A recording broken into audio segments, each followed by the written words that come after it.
मैंने कल कहा था, जो नहीं सुन पाए इसलिए दोबारा कहता हूँ, हमारे यहाँ दो बड़े महान चिंतक विचारक कहिए जिन्होंने अच्छी रचनाएं की, उनमें यद्यपि वाल्मीकि की कल प्रसंग आया था, वाल्मीकि को समझने के लिए बहुत सारे अध्ययन की ज़रूरत है, लेकिन हमारे यहाँ वेद व्यास जी ने 18 पुराण रचे और वो सबसे बड़ी रचना है जो वेद व्यास जी ने की।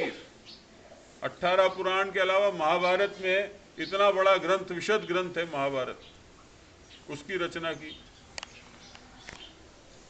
श्रीमद् भागवत की रचना की। तो ये बड़े अद्वितीय, श्रीमद् भागवत पहले है और उसी के अनुसरण में नाभाजी ने भक्तमाल लिखी, भक्तों का चरित्र वर्णन किया। तो अपनी वाणी से, अपनी लेखनी से भक्तों का जो गुणगान करते हैं वो भी पुण्य का अर्जन करते हैं, ये भी समझने की बात है। तो भागवत भी वही है। संस्कृत में भक्त को भागवत, जो भगवान का भक्त है वो भागवत है। अपने मंगलाचरण में नाभादास जी ने लिखा, भक्त भक्ति भगवंत गुरु चतुर नाम बपुए। ये चार नाम अलग अलग हैं लेकिन ये है एक ही। कौन कौन? भक्त, भक्ति, भगवंत माने भगवान स्वयं, और गुरु। तो इनके पद वंदन किए नाशे विघ्न ने, ये लिखा। तो जीवन में भगवान की कृपा को प्राप्त करना, ये हमारे जीवन का लक्ष्य होना चाहिए। वो कृपा तब प्राप्त होती है जब हम किसी का भी कल्याण के लिए अपने जीवन में अपना समय, वाणी, मन सब कुछ उसके लिए अर्जित करते हैं और उसको अर्पित करते हैं। तो ये सबसे बड़ी जरूरत है। और तुलसीदास जी दूसरे कवि हुए तो उन्होंने, दोनों ने मिलकर के क्या कहा है? वेद व्यास जी ने कहा, अष्टादश पुराणेषु व्यासस्य वचनद्वयम्। 18 पुराण का जो सार है, इतने सारे पुराण रच दिए, उसमें सार क्या है? दो ही वचन है। क्या? परोपकाराय पुण्याय पापाय परपीड़नम।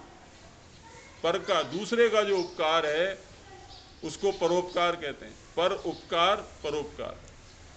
तो दूसरे का जो उपकार है वो पुण्य है और दूसरे को पीड़ा पहुंचाना वो पाप है।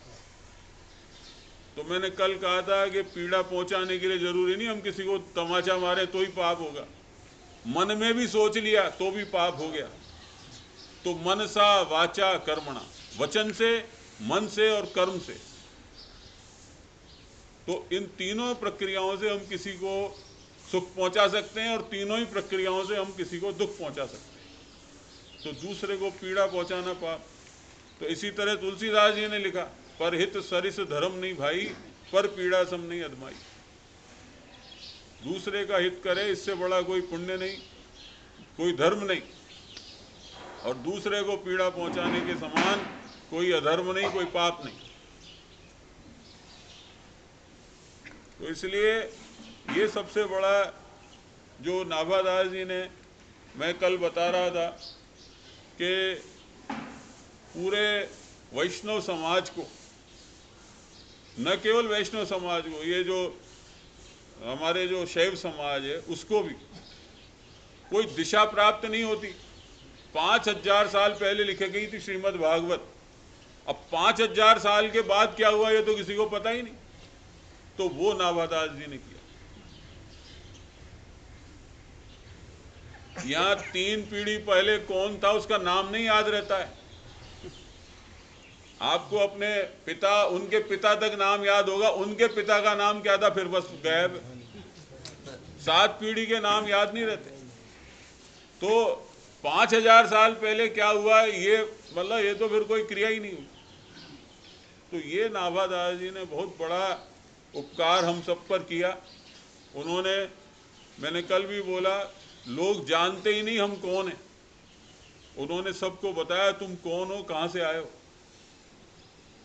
तो ये एक बहुत बड़ी जो बात है वो उनकी, वो स्मरण करने के लिए कि हम उनका लिखा हुआ उसका हम पाठ भी कर लें रोज तो भी हमारे जीवन में कल्याण होगा। तो ऐसा भाव रखिए, क्योंकि ऐसा विस्तार तो इतना है हमारे यहाँ।